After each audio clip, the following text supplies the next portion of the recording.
అనకాపల్లి జిల్లా సబ్బవరం మండలంలోని అసగపల్లి పైడివాడ పెద్దగుల్లలపాలెం నంగినరపాడు ఈవీఎంలు అక్కడ మొరాయించాయి. జీవీఎంసీ 88వ వార్డు వెదుళ్ల నరవలోని మందకోడిగా పోలింగ్ కొనసాగుతోందని ప్రజలు వాపోయారు. ఇక ఉదయం 7 గంటలకు ప్రారంభం కాగా సుమారుగా 1 గంట ఆలస్యంగా పోలింగ్ ప్రారంభమైంది.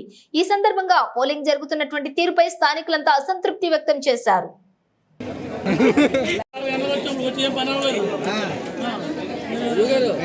సినిమా క్యూలో నిలబడిన సినిమా బాగుంటుంది.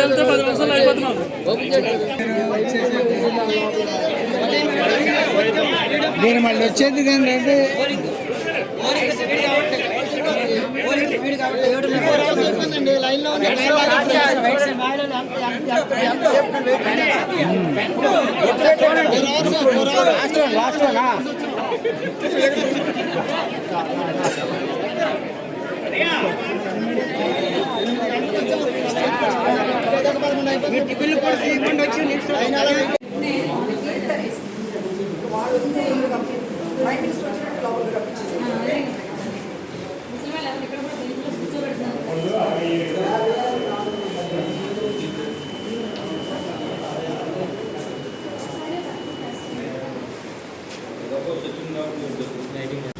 నేను 88వ వార్డు కార్పొరేటర్ ముందుకొచ్చాను.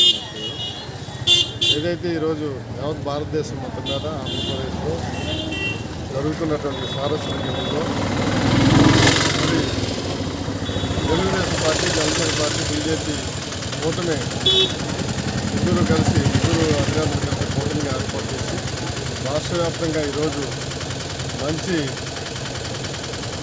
ప్రజలందరూ మంచి తీర్పు ఇవ్వబోతున్నారు. మీరు కూడా చూస్తున్నారు. ప్రజలు స్వచ్ఛందంగా మార్పు కోరుదామని చెప్పేసి స్వచ్ఛందంగా నిర్ణయం తీసుకున్నారు. ఈ యొక్క ఐదు సంవత్సరాల జగన్మోహన్ రెడ్డి పరిపాలన చూశారు ప్రజలు. ఆయన ఏదో మరి ఉచితాలనే చెప్పేసి స్వచ్ఛందంగా ఏదో పథకాలు ఇస్తున్నట్టు ఆయన ఏదో చెప్తున్నారు తప్ప ఓ చేతితో 10 రూపాయలు వందించి. పెద్దగొల్లపాలెం పంచాయతీ నుంచి నా పేరు బొబ్బర్ దేవానంద్, నేను జనసేన అధ్యక్షుడిని. అయితే ఈరోజు అందరికీ తెలిసిందే, మనం రాష్ట్ర వ్యాప్తంగా మొత్తం అంతా ప్రతి దగ్గర కూడా దేశవ్యాప్తంగా ఎన్నికల నామినేషన్ జరుగుతుంది. అయినప్పటికీ కూడా ఈరోజు ప్రజలందరూ కూడా తన యొక్క భావం తెలుపుకోవడానికి మనకు ఇచ్చిన అవకాశం ఏది ఓటు అనేది. ఆ ఓటుకు మనకి తెలిసిందే. యాక్చువల్లీ ప్రతి దగ్గర కూడా మార్నింగ్ 7 గంటలకి స్టార్ట్ అవ్వాలి ఈవీఎం మొత్తం అంతా కూడా. అయితే ఈరోజు జరిగిన సిచ్యువేషన్ ఏంటంటే మనకి 7 గంటలు జరగవలసిన మన ఈవీఎం ఈరోజు మనకి స్టార్ట్ అయినప్పటికి 8:30 అయింది. అంటే 1 గంట లేట్లోనూ జరుగుతుంది.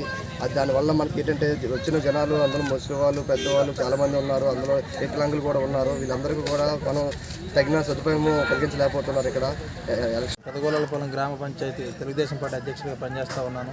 ఈరోజు మన రాష్ట్రంలో జరుగుతున్నటువంటి పార్లమెంటరీ అసెంబ్లీ ఎన్నికల్లో చాలా గొల్లపాలెంలో 61, 62 బూతుల్లో ఈవీఎంలు మొరాయించడం జరిగిందండి. ఎందుకంటే వాళ్ళు రావడం కూడా కొద్దిగా లేట్ అయింది సిబ్బంది. వచ్చిన తర్వాత కూడా ఈవీఎంలు ఎలక్ట్రానిక్ యంత్రాలు సరిగా పనిచేయకపోవడం జరిగింది. దానివల్ల ఏంటంటే 1 గంట పాటు కాలవ్యవధి కూడా మాకు వృధా కావడం జరిగింది. దాంతో ఇప్పటికీ కూడా ఈవీఎంలు చాలా సర్వర్లో స్లోగా ఉండడం వల్ల ఒక్కొక్క మనిషికి తక్కువైనా ఒక 5 నిమిషాల పాటు సమయం పడుతూ ఉంది. దీనివల్ల ఏంటంటే వాటర్లో బయటికి బారు తీరి ఉన్నారు. దీనివల్ల వాటర్లో ప్రహారీ లోపల కంటే బయటికి క్యూలు కట్టి లైన్లో ఉన్నారు. దానివల్ల చాలా ఇబ్బంది పడుతూ ఉన్నారు. వాటర్లో ఈవీఎంలు కూడా చాలా స్లోగా ఉన్నాయి. కావున ఈవీఎంలకు సంబంధించి ఆర్ఓ గారు ఎవరు కూడా దీన్ని పట్టించుకోవడం లేదు.